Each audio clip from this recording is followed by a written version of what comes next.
Hey guys, I'm back. This is a very different video from what I normally make. Uh, so today's video is talking about Andrew Tate. I'm sure you know who he is. If you don't, watch the video if you want, you'll learn a lot about him. If you do know who he is, then you probably know why I'm making this video. So yeah, let's get into it. Here's the first clip that I'll be talking about. Let's say I'm dating a girl and I find out she has an OnlyFans. I say, baby, you're mine. I'm possessive over you. I take care of you. She's like, yeah, okay, yeah, I am yours. I know you're mine, which means all these motherfuckers aren't looking at you. They're looking at my property. Okay, so immediately he's calling his girlfriend his property.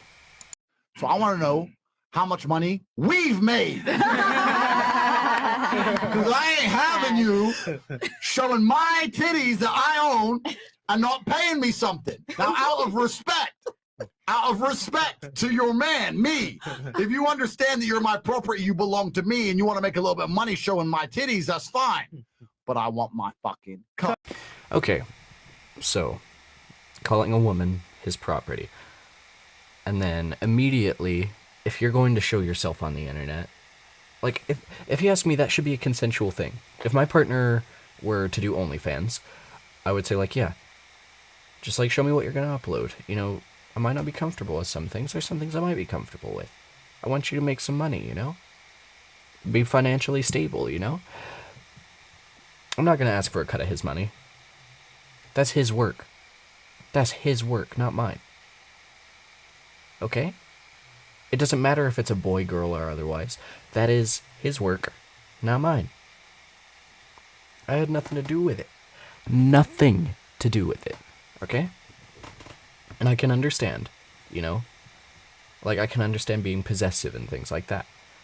But even so, describes her as his property. And in a later clip, he says that it is not the other way around, because men are supposed to own women. I'll show you that clip later on. But if there were a male porn star, he doesn't owe his girlfriend a cut of the money, because he's the one who owns her, not the other way around. He's incredibly possessive over women. And, you know, I can get being possessive and wanting to be possessive. But even so, that doesn't mean that they are your property. Here's the next clip I was talking about. I believe that as a man, I should pay for the first date. I believe I should open the car door. I believe I should protect for her, provide for her. I believe if she's my woman, she should be able to come to me with her problems and I should fix them. Okay, so being chivalrous, not a big deal. That makes me a sexist and a horrible person. Fine. It doesn't. You agree with the baseline. Everyone agrees with the foundations of what I say, but when I build on top of it, they try and pretend it's sexist. By extension, if I have responsibility over her, then I must have a degree of authority. Being responsible for your partner is not healthy. You're meant to be there for them, but you're not meant to be responsible for every little aspect of their life. And that certainly does not mean that you should be an authority figure to them. For the same reason, if I have responsibility over, and everyone's going to lose their mind, it's an example, it's only an analogy. If I have responsibility over a child, I have to have some authority. You cannot be responsible for something that doesn't listen to you. Okay, he's back at it again. He's still going at it. He's not going to stop. You're meant to be responsible and controlling, and your girlfriend is meant to obey you. You can't be responsible for a dog if it doesn't obey you, or a child if it doesn't obey you, or a woman doesn't obey you. The super sexist path. Cool. Let's take a beautiful sports car. It doesn't matter. A house.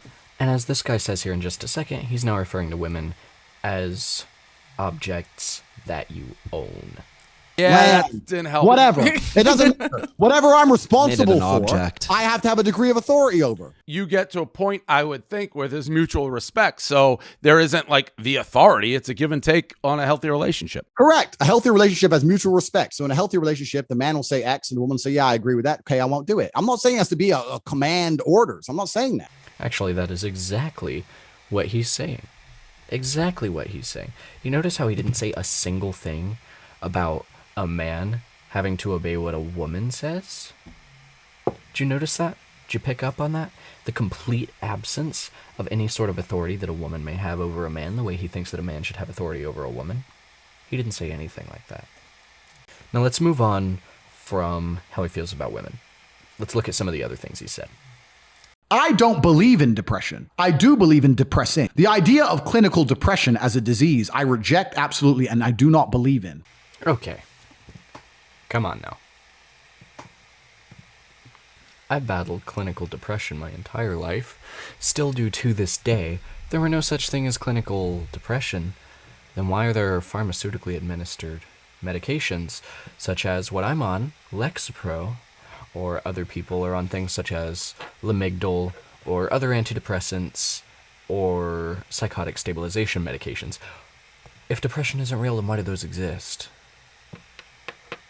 You're gonna come up with some sort of conspiracy that it's like to brainwash people or some shit. I mean, come on. You can't just deny a scientific medical fact. I believe that certain things can happen that will make you feel depressed. And I believe that it's an evolutionary instinct humans have to warn them that there's something they're unhappy about in their life, right? Yes, absolutely. There's a difference between being depressed and having depression. I fully agree with that last statement. Being depressed is an evolutionary instinct, as he said, in order to warn the human mind and body, there's something in my life that I'm not happy about. You know, that is true. I fully agree with that statement. A lot of people are pretending depression is why their life is shit, when in reality, their life is shit, which is why they're depressed. You can still live a perfectly normal and healthy life while having clinically diagnosed depression or while being depressed. Me having depression does not make my life shit. It can make me feel like shit, but it does not make my life shit. So he already denies basic psychological, medical, and scientific facts, ones that have been proven time and time again. So, let's move on to the next clip. So before I show this next clip, as many of you may already know, Andrew Tate was arrested for organized crime, rape, and human trafficking. His victims have spoken out. There are audio recordings of him, and I quote, "I fucking loved how much you hated it," saying that to one of his victims, etc., etc., you get the idea. But when he was being arrested, as he was being transported to the car, he made this claim. The Matrix has attacked me. He said, and I quote, "The Matrix has attacked me." He's pretty religious and also pretty sacrilegious at the same time. He seems to be Christian. The Bible says nothing about the Matrix whatsoever. He calls himself Morpheus. That is his current Twitter account name. How far gone can somebody get? He's a pretty big conspiracy theorist. And the rest of this clip was really just B-roll shots of him and the people he was arrested alongside. But if you want to see the rest of these clips, there will be links to all of them in the description.